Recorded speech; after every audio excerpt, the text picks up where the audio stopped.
I'm so pleased to have Kathy Tbaba with us. She is the clinical manager at Texas Oncology, Dallas, Texas. And just a little bit about Kathy.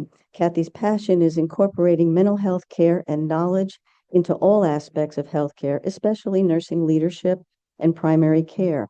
She completed her undergraduate in psychology and nursing at Texas Women's University and is now in a postgraduate program at Duke University, focusing on psychiatric mental health nursing. She's a native Texan and was raised local to the Dallas-Fort Worth area. Kathy enjoys football, travel, soccer games, cooking, and spending time with her friends and family. Please help me welcome Kathy Tbaba.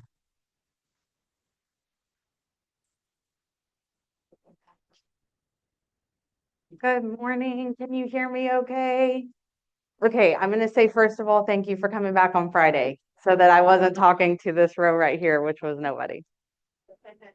I like to move around a little bit and it's going to be a kind of interactive. I don't like to stand still, and I really want this to be more of something that you can take away some tools.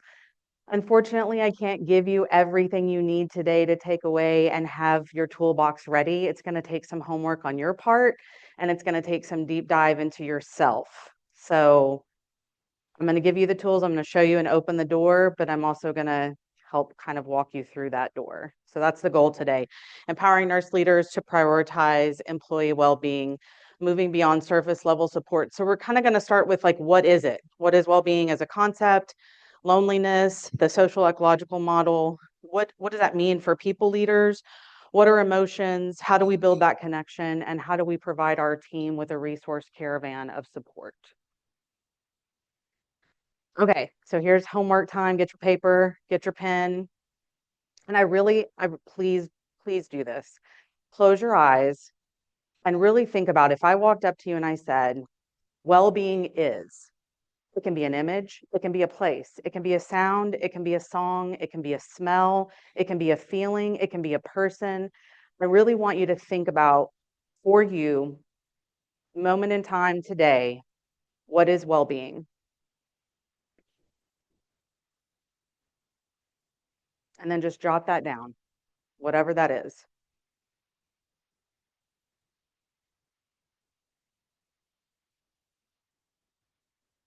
And then who has some of my Friday morning bravery that wants to talk about or share with me what is well-being to you? Yeah. Nothing crazy, but I envisioned just being in my garden back in my backyard with my family. So garden in your backyard with family. Who else? Yes. Mental health care. Okay. What else? Yeah.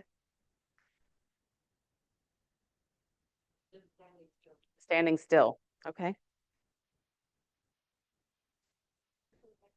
A nice walk. Calmness of mind. Anybody else want to share? Yes. Feeling happy.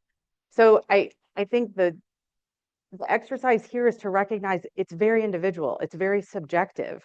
What well-being looks like to me, I might have such bad allergies that taking a walk outside my garden means that I'm going to be sneezing and snotty for the rest of the day.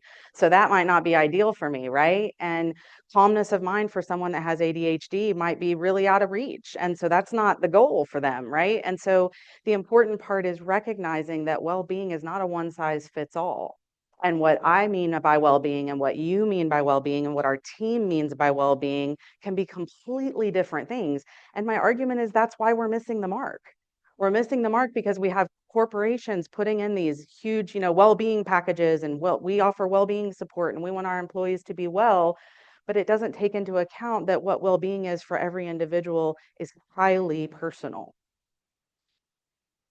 So as a concept, I'm not going to read this, but University of Warwick talks about people with mental well-being feel good and function well. And you might call it flourishing. They're resilient and enables rapid recovery. And those are really also very subjective, right? What is feel good? What is functioning well? It's really a matter of perspective, and it depends on where you are, what you're dealing with on any given day. Sometimes it's easier to understand a concept when we understand its enemy, and the enemy of well-being is loneliness.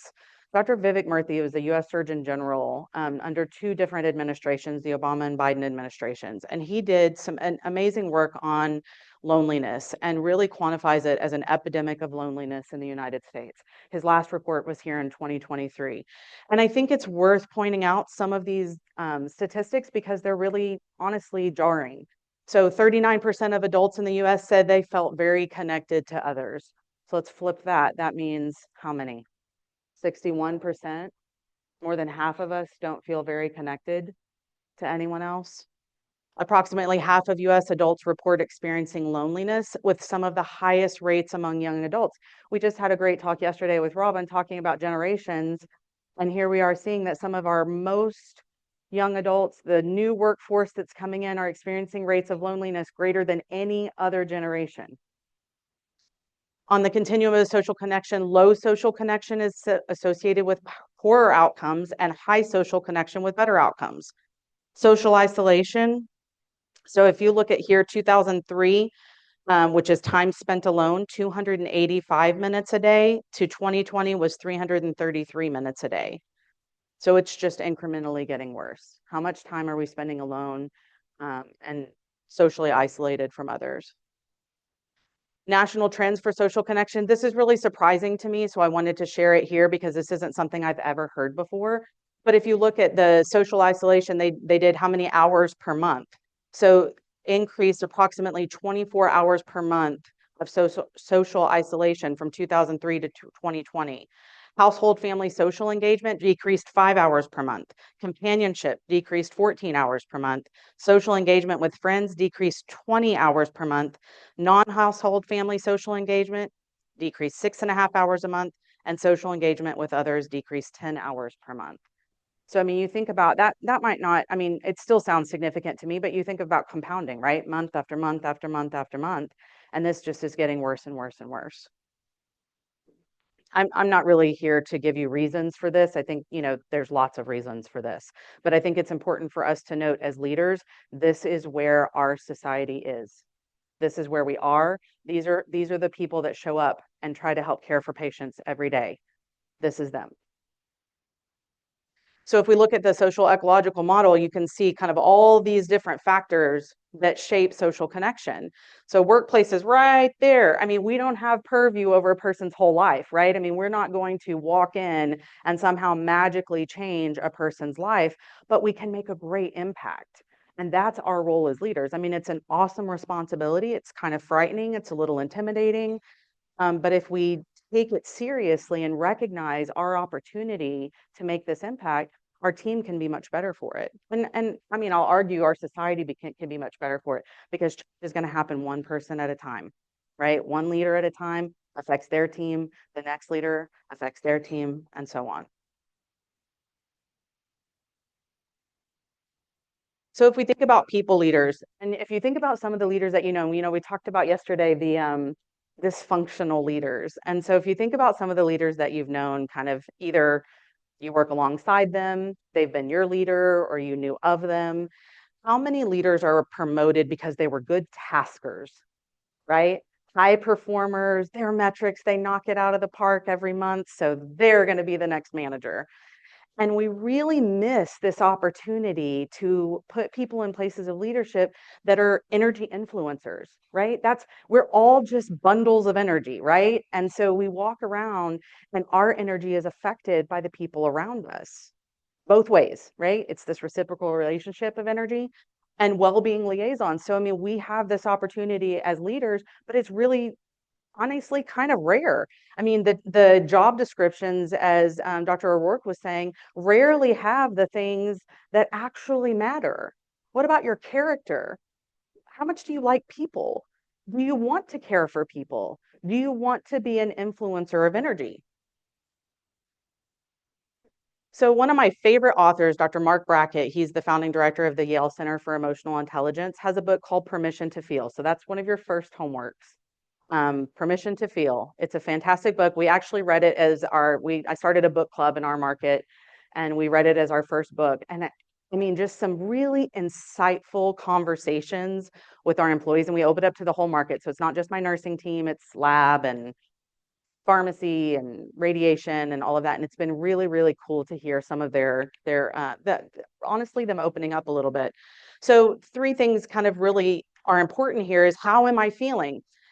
It's really interesting to have these ideas about feelings, and it feels like this is just the frou-frou stuff, right? Like, oh, well, you're in psych and y'all do weird stuff. Well, this is everything.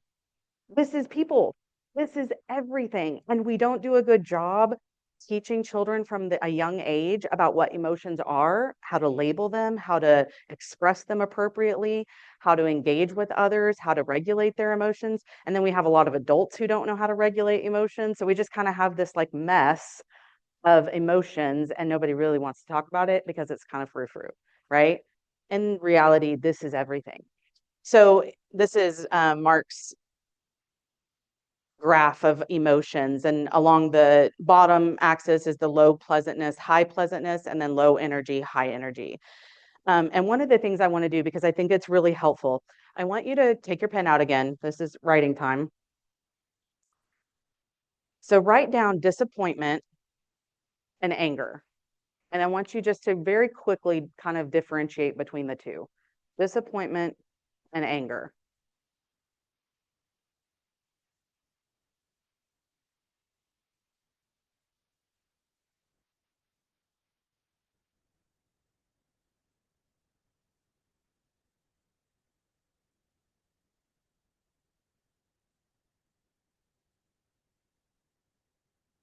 So what's really interesting about those is it can be very hard to define the real difference. You can say, well, like, I know they're different. I know that that feeling is different, but what does that really mean? So disappointment is unmet expectations, right? So I expected something to go one way and it didn't go that way, and now I'm disappointed. Anger is perceived injustice, right? And anger has an action with it. And it's really important to know the difference here. And I'm going to give you an example that Dr. Brackett gives in his book, Permission to Feel, because I think it illustrates it pretty perfectly, how this differentiation matters. So he talks about going to take his karate test for his yellow belt, I think. And he goes in to take the test and he doesn't pass. He doesn't get his yellow belt. And he walks out and he's crying, he's mad at his mom, screaming in the car, angry, all of these things. And his mom says, like, you just need to practice more. You're going to get it next time. Like, just practice. Like, you've got this. And what's interesting about that is the reason, number one, no asking, like, what are you feeling, right? That was the first miss. And the second miss is to assume what you're feeling and why, right? Because why are you feeling that way? Dr. Brackett was actually bullied a lot as a kid and had a really tough childhood, and his bullies were there in the room with him. And when he saw them, he kind of bottled up everything, froze, couldn't pass his test. Had nothing to do with his skill, his ability to perform his test, had everything to do with the fear of being bullied and what the bullies would do to him if he didn't pass. So if mom had known, right? What are you feeling? And why are you feeling that way? So those two pieces, this what might be causing my feeling, that's that's where the work is, right? Number one, we have to know what we're feeling. So you have to have some awareness of what you're feeling. And then you have to say why. And it's not always like a big banner that like sitting outside your mind that says like I'm feeling this way and this is why. I wish it was that simple, but it's not. Like we have to dig. We have to dig and we have to kind of peel away this onion. Am I feeling this way because I feel embarrassed? Am I feeling this way because I feel sad? We have to kind of be our own emotion scientists to get into why are we feeling what we're feeling? So this what might be causing my feeling is where the work is, because if I know why I'm feeling that way, if it's the bullies or I didn't practice enough, that totally changes what I do about it. It's the same for our team, right? So number one, we have to be curious. What are you feeling? And then why? And they may not know why. So there's some homework for them, right? Like if you're having a one-on-one with one of your team and they don't know or they don't have insight, then on us to kind of open the door and ask some questions. And maybe you just ask open-ended questions that leaves them with some things to go back with. And then how might what I'm feeling influence my thinking and decision to approach or avoid? I don't remember the exact, there's a paragraph in Dr. Brackett's book that talks about how when it's rainy, like rainy days, less people are admitted on this admissions committee to college or whatever. And there's these judges, then when Alabama loses that next week, they're harsher sentences. Like it's crazy. And if you read it, you're like, that just literally can't be true. Like that cannot be true. But it is. Like it is. And so why and all of that's, correlation, not causation. But it is interesting how much our emotions affect what we do. And if we aren't being emotion scientists, and if we aren't thinking about what we're feeling and how it's affecting us, they are going to control us without us knowing it, right? We go on autopilot and we let our actions come out without some forethought. So I want you to write down 1, 2, 3, 4, and I want you to give me the emotion that that individual is feeling. So 1 on the right, or your left, I guess. Down at the bottom, number 2. Up at the top with the blue background, number 3. And then the gentleman with glasses, number 4. So write down what are these people feeling?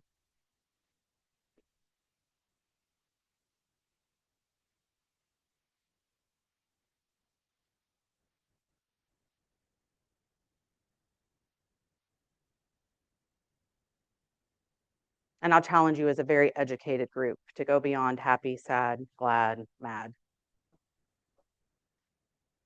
Breadth of knowledge, breadth of language.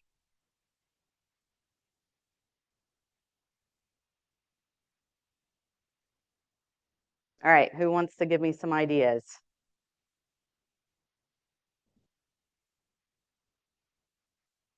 Yes. Content, perplexed, joyful, and what? Pensive. Great words. Who else?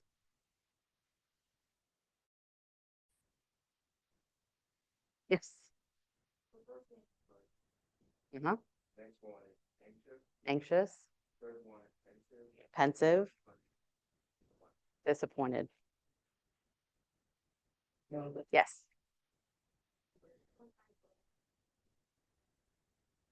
Trying to look engaged. Okay. Okay.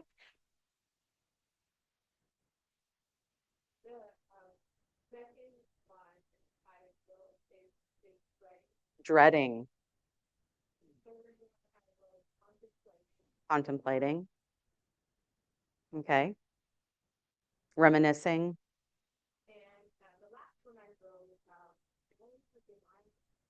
Calling for divine intervention. Living on Hope Springs. Got it. So what's interesting about that second one where you said, what'd you call the second one? Dreading, and I think you said anxious. So as a leader, we look at that, and if we have that thought, right, they're anxious, we might take one path. If we have the thought that they're dreading, we might take a whole different path. The science says there's almost no correlation between behavior and emotion. And humans are notoriously poor at determining what somebody else is feeling. We don't know. We don't know, and we have to ask. So that frou-frou stuff, we have to get more comfortable with it. We have to get more granular with it, and we have to ask the questions because we don't know. I don't know looking out here today what any of you are feeling. You have no idea what I'm feeling, right? And we are not good at it. It is almost completely separate from behavior and emotion. So I want this to illustrate that you as a leader, and really colleagues, friends, family, any part of your life, I challenge you to refrain from assigning emotion to a behavior. Take the opportunity to be curious, ask more questions, and open yourself and them to have that permission to feel. So influence and leading, we have, interpersonal emotions and intrapersonal emotions, and both of them are going to play back and forth with each other in a reciprocal relationship.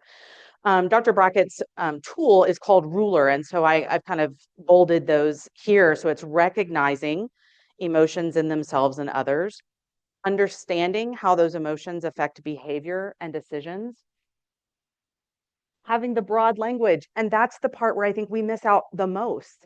I mean, maybe some awareness, right? We're lacking awareness, but even when we're aware, we don't know what to call it. We really have never been taught this kind of breadth of knowledge of emotions. It is a key missing piece in our education. Dr. Brackett does a lot of work in schools and has partnered with a lot of school districts to go in and teach this in schools. And they really take a kind of top-down approach from superintendent to the cafeteria, the cleaning crew, everybody to be emotion scientists and give everyone permission to feel. And it dramatically changes schools. And if we had had that as children, where would we be today? Would we have this social isolation? Would we have these kind of like leaving the workforce and just distraught nurses that can't deal with their emotions, and honestly leaders that don't know how either? So language of emotions, I will challenge you with that. Language of emotions is one of the worst problems for leaders today, both for themselves and for others. Expressing your emotions in a way that is acceptable behaviors. That's that civility piece, right? You can have the emotion, but what you do with it is your choice. And then ability to regulate emotions. And honestly, as the leaders, this kind of like influencing circle here is what I do to regulate my emotions is exactly what I do to regulate your emotions. So if you come in my office and you're hot and you're coming in hot, right? Well, the front desk didn't put them in the right queue and they've been waiting for 45 minutes. They always do this. They need to be educated, right? If I get there with you, we are going up in orbit, right? We're going there together. We are martyrs for the cause and on to where we go, right? But if I regulate my emotions around it, which is not always easy because somebody comes in hot, your heart rate goes up, you start having these kind of physical sensations of like hotness and sweaty and what am I going to do? And I'm the leader and I'm supposed to fix this, right? Newsflash, you can't fix everything. And we logically know that, but the feelings come up that we're somehow responsible and we've got to make all this better. So Brene Brown's one of my favorite speakers, one of my favorite authors, and she has a book called Atlas of the Heart. And I didn't read it, I listened to it on audiobook, which is fantastic because she's actually the voice of the audiobook and does a fantastic job. So my encouragement is that you listen to it on audiobook, but I know not everybody loves that. So these are the different chapters. And the one that I wanted to point out today is places we go when we search for connection. And she talks about belonging, fitting in, connection, disconnection, insecurity, invisibility, and loneliness.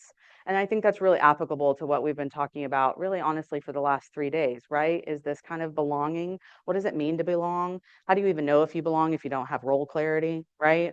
So, I mean, we got to start there. And then we've got to move forward into what does belonging look like? What does fitting in look like?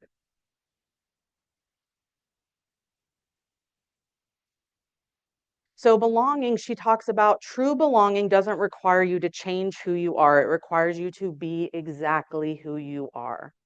So true belonging means that I get to be me. I get to be me and I belong here. Right? That's belonging. And we are hardwired for belonging. That is a basic human need. You can see Maslow's hierarchy down here. And so you have your physiologic needs, right? And then your safety and then love and belonging. I mean, you're talking about I need personal security, employment resources, and just above that is friendship, family, social interaction. That's how important it is. And I think we kind of forget this. We learned this like semester 1 in nursing school, maybe back in your first like psychology class that you had, and then it's like, oh yeah, Maslow's hierarchy.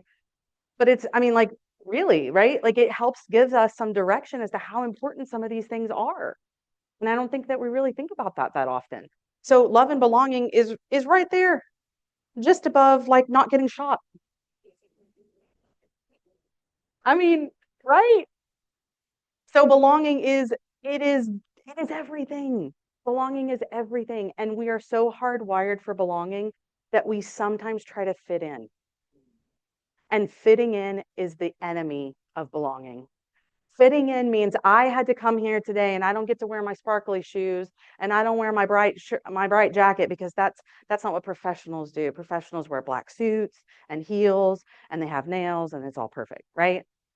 But if I'm going to get to be me, right? Me is I like things that are sparkly and I like bright colors and I like not standing behind a podium and talking to you this way. And if I get to be me, then I belong. If I have to fit in, then I don't belong and there is always suffering. And I really want you to take that home. If your nurses have to fit in, if they can't be themselves, there will always be suffering. There is no well-being program, no pizza party, no massage, no anything that is going to fix that. No program that a corporation can put in if your nurses do not feel like they belong. If you don't feel, and the other key to belonging is you have to belong to yourself first. I have to be able to be okay with me as a person before I can be okay in this room with you. And that takes internal work and that takes some coaching on the part of a leader for somebody that's struggling with that. So connection, and that's the energy that you create when someone feels seen, heard, and valued, and we are hardwired for connection. Connection and belonging are everything. Disconnection is that fear of vulnerability, the lack of empathy, shame, and lack of a shared language of emotions that all contributes to our inability to connect with someone. If you and I don't speak the same language, it's very challenging for us to connect, right? Emotions are a language. It's a different language that we need to learn. And we need to be able to speak to it pretty easily with our teams, which means we have homework to do. I have no idea on my time, so somebody's going to have to be. Okay. One of my favorite speakers, Jason Lauritsen, I heard him last year at the Work Human conference, and actually he'll be there again this year. He does an excellent job talking about making connections with one-on-ones, an effective check-in, like not a check the box performative. I'm just going to come here and I've got these questions and how are you doing and how's everything and what do you want to be when you grow up? Okay, have a good day. I mean, that's how check-ins go. I mean, to be honest, right? For a lot of people, I mean, they're just another thing in your task list. They're another thing the employee has to come to your office for, and nobody really likes them. But they are such an opportunity if you will take them. Turn listening into a superpower. Eliminate distractions. Listen with your eyes. Ask deeper questions, which means you've got to feel comfortable to ask the deeper question, right? Means you've got to have some insight into yourself before you start asking some of those questions. Creating intentional presence, silence your phone, make time for one-on-ones in a space where you both feel comfortable, probably not at the nurse's station. That's not going to go over well, or a patient room, or hey, let's just, have a sidebar. Have meaningful check-in conversations. So questions that spark honest conversations, build trust, drive performance, and lead with emotional intelligence. And we've heard that word, I think, every day, right? This conference, we've heard that word, and my challenge to you is go beyond the word, right? It's kind of the word of the industry right now, right? This emotional intelligence and collaboration. What does that mean? That means get granular, learn the language of emotions, be able to speak the language for yourself and for everyone around you. And if we don't do that, emotional intelligence is going to be the hot topic, and then it's going to go on to something else. And we're not really going to move the needle on building connection with ourselves and building connections with others. This, unfortunately, listen, I wish a pizza party would fix it. I do. I mean, that would be great. But I mean, we had COVID and then we've had years since. If those things would have fixed it, it would be fixed. Because plenty of companies will allow you to get the goodie bags and the massages and the pizza parties. That's not actually very hard to get in your budget, right? None of that's going to work. Hands down, hand to God, won't work. So leading with emotional intelligence, my biggest challenge to you today, I hope you walk away with, is homework for yourself and for your team to learn the language, to be able to recognize, understand, express, and regulate emotions. So resource caravan, I like to think of this for my patients. And so I think it's a good idea for us to think of for our teams is how do we support our teams with all of these resources and how do we ensure that they have everything that they need? Well, you can't, right? I can't, but I can give you ideas and I can give you findhelp.org. I can refer you to our social worker. I can refer you to a mental health professional. The Science of Wellbeing course is one of the most well-attended free classes that Yale offers. They offer it on Coursera. I love Dr. Lori Santos. She's fantastic. That's a free course that you can take, and it talks all about the science of well-being. And there's no pizza parties. That's not what she says. So resources here for you. I'll have the websites. There's also some well-being tools, evidence-based tools on the Duke Center for Healthcare Safety and Quality. And then I reference the Science of Wellbeing course. And there's my info. Thank you for listening.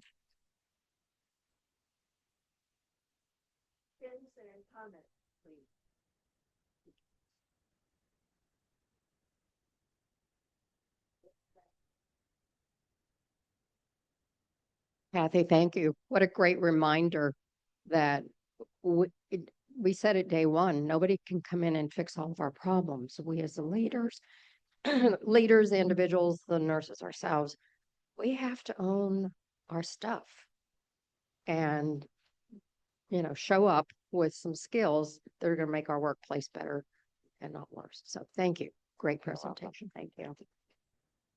So I was going to say the same thing. Great presentation. But I'm sitting here asking myself the question, where was this 25 years ago when I became a nurse? Because I connect with this and the need, but I connected also with me coming out of nursing school with learned skills, but not actual on the ground, boots on the ground skills. And um, I was just telling my colleague here, I was saying, um, nurses eat their young. I was asking her, did she say that? Had she ever heard that? She's like, no, I've never heard that. And I went out to the table, and the person that was speaking said exactly what I just said. So I see the transition. And I guess the question is like, it came up yesterday. How do you recognize that you're the bully, right? Well, I will say when it comes to emotions, and we're all the problem. I mean, you are. You are the problem. I'm the problem. Yeah. We're all the problem.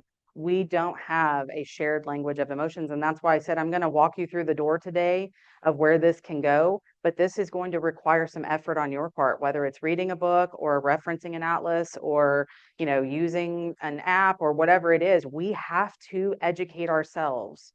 And kind of to Sue's point, no one's coming to save us, right? So, I mean, it's missing. And my hope is that the tide is starting to turn, as you said, that we are kind of willing to address more of these issues with children. Each one of you in here has a family unit, right? Spread that to your teams. It's this kind of one tells one, tells one, tells one, kind of creates that tipping point of where we are better as a society. We are the problem. I mean, that's the truth.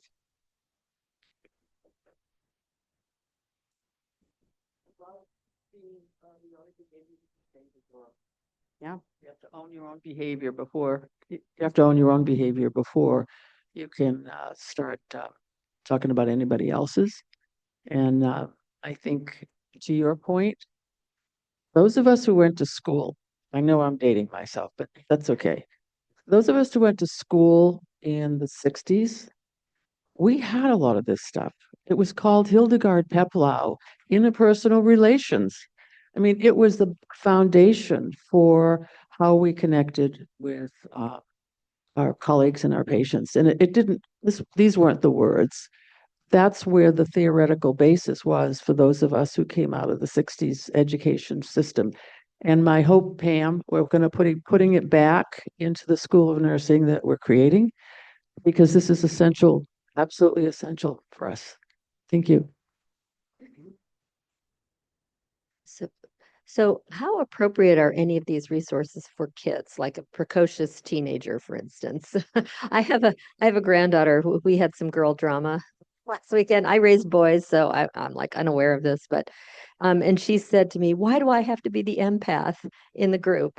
I'm thinking, okay, she's getting there. So, how much of this is appropriate? Do you have any idea? Like, Yeah, so if you go to Mark's website, Mark Brackett, I think .com, it's on the page before, but there's a lot of resources there. I mean, he does the ruler method all the way down to kindergarten, like very young children. So you definitely have some resources there.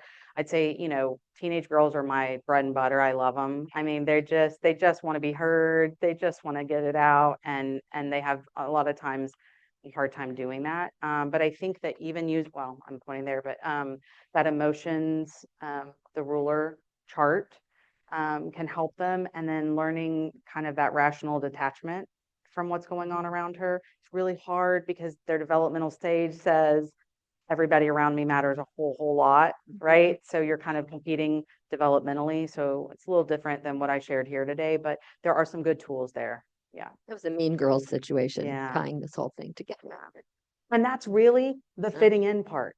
Yeah. It's the fitting in versus belonging. I mean, the desire to belong is so great in our teenagers that they will do anything to fit in because they are chasing belonging. I mean, it's not hard to understand why gangs happen, right? I mean, you just need to understand human development and human needs. And human needs are for belonging.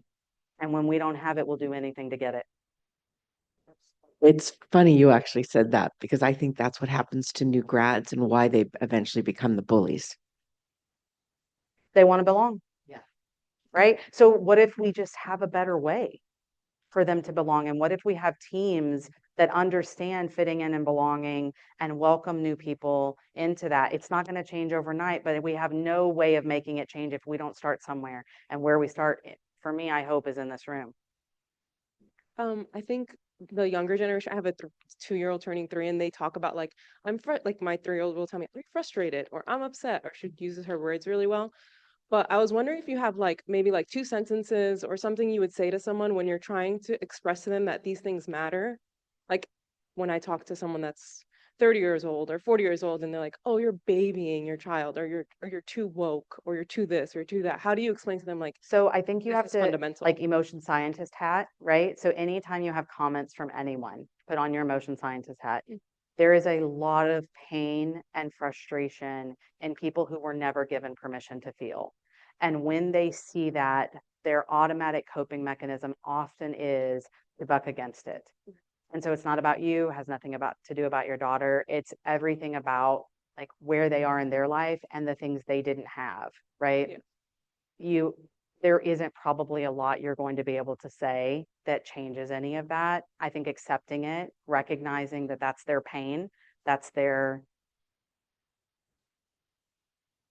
sadness, maybe about what they didn't have. They didn't have an adult that allowed them permission to feel growing up, and that they're missing that. Have you ever found something that kind of would open their eyes a little bit in a way that's like, because you want to do it, like you said, I'm not going to attack somebody.